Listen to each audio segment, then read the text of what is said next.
I have no idea if this is going to work, so I'm just going to film. It's obviously it's January and it's 4:15, so it's dark.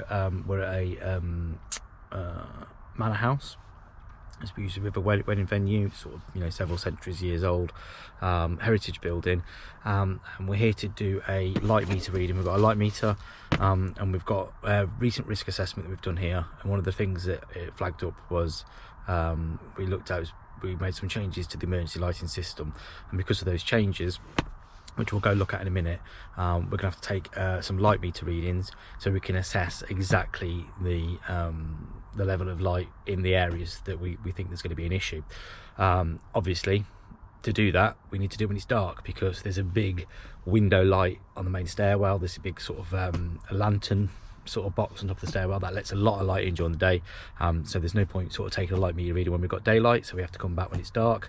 Luckily it's winter, and so it's the ideal time to do it because it's only sort of 4:15. So after I finished that job today, where we've been into that engineering place, we've come here and are going to do these light meter readings and just get some light meter readings and just check and double check what we're getting, and then we're going to sort of cross-reference them with the regulations and sort of analyze that and decide whether or not we're going to need extra emergency lighting in that area.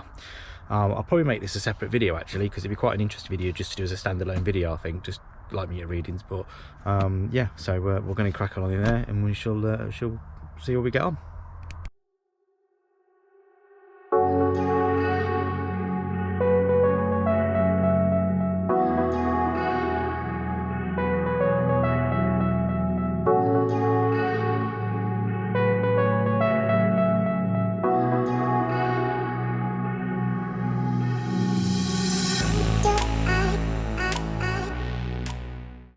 So whilst I've got the light in here, I'll show you the light meter and stuff. So unfortunately there's no isolated key switches for the area that we're testing. That's another job that we're going to have to do. It's on the list of remedials, so we're going to be installing those. We're going to install on the main distribution board up here. We're going to bring this down and we're going to put a whole box of isolated key switches so they can test their emergency lights. This is your light meter. Got a sensor on that. Switch it on, and it tells us how many looks we've got there. So it's just simple. So hopefully now what we've done is, by turning off the lights in the area, turn off the lighting circuit in the area we want to test, the emergency lights should have come on, and we're going to assess now the sort of lux level, or we do it here, we've got to assess the lux level of that area, so and determine whether or not it's the correct rating. I don't actually know if you can see me. I'm going to try and stand under there, so hopefully it's not too bad. That's bought the emergency light that we want on, which is a bulkhead above the door, and then I don't know if you can see there's another emergency light there, and obviously in this it is still quite dark, so you now can probably see where the concern was, why we had the concern. As you can see from that area is quite dark, and in an emergency, if we're doing an evacuation, that's where we've got the concern from. So we're going to take some lux readings and see how we go.